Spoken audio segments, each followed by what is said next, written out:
Dark night എന്ന് പറയുന്ന Christopher നോളന്റെ സിനിമയിൽ ജോക്കറിനും അതുപോലെ ബാറ്റ്മാനും സ്പെസിഫിക് ആയിട്ടുള്ള ഒരു കളർ ടോൺ യൂസ് ചെയ്തിട്ടുള്ളത് നിങ്ങൾ ശ്രദ്ധിച്ചിട്ടുണ്ടോ? ബാറ്റ്മാൻ എന്ന് പറയുന്ന ഒരു ക്യാരക്ടറിന് അസോസിയേറ്റ് ചെയ്തുകൊണ്ട് ഒരു ഡാർക്ക് ഗ്രേ കളറും അതേപോലെ ജോക്കറിന് വേണ്ടി ഒരു പർപ്പിൾ ഗ്രീൻ കളറും യൂസ് ചെയ്തിട്ട് സിനിമകളിൽ ഇത്തരത്തിൽ കളർ യൂസ് ചെയ്യുന്നത് വെറുതെ ആണോ? അല്ല, അതിനും ഒരു പർപ്പസ് ഉണ്ട്, അല്ലെങ്കിൽ അതിനും ഒരു മീനിങ്. സോ എന്താണ് ഇത്തരത്തിലുള്ള കളർ യൂസേജിന്റെ പേര്?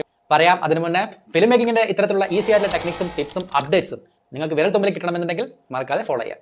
ഈ രീതിയിൽ ഏതെങ്കിലും ഒരു ക്യാരക്ടറിന് വേണ്ടി സ്പെസിഫിക് ആയിട്ട് അല്ലെങ്കിൽ ഏതെങ്കിലും ഒരു എലമെന്റിന് വേണ്ടി സ്പെസിഫിക് ആയിട്ട് നമ്മളൊരു കളർ അപ്ലൈ ചെയ്യുന്നുണ്ടെങ്കിൽ അതിന് വിളിക്കുന്ന പേരാണ് അസോസിയേറ്റീവ് കളർ സ്കീം. അതായത് ആ പേരിൽ തന്നെ ഉണ്ട് എന്താണ് അതിന്റെ മീനിങ് എന്നുള്ളത്. ഒരു ക്യാരക്ടറിന് അസോസിയേറ്റ് ചെയ്തുകൊണ്ട് അല്ലെങ്കിൽ ആ ഒരു ക്യാരക്ടറിനെ ഡിഫൈൻ ചെയ്തുകൊണ്ട് ഒരു കളർ ടോൺ അങ്ങ് ക്രിയേറ്റ് ചെയ്യുന്നു. ക്വിന്റിൻ ടാരന്റീനോയുടെ കിൽ ബിൽ എന്ന് പറയുന്ന സിനിമയിൽ ഇത്തരത്തിലുള്ള ഒരു അസോസിയേറ്റീവ് കളർ സ്കീംസ് യൂസ് ചെയ്ത് നമുക്ക് കാണാൻ വേണ്ടി സാധിക്കും. ഇതിൽ മെയിൻ പ്രൊട്ടഗോണിസ്റ്റിന് വേണ്ടി ഒരു സ്പെസിഫിക് ആയിട്ട് കളർ തന്നെ ക്വിന്റിൻ ടാരന്റീനോ യൂസ് ചെയ്തിട്ടുണ്ട്. ബ്രൈറ്റ്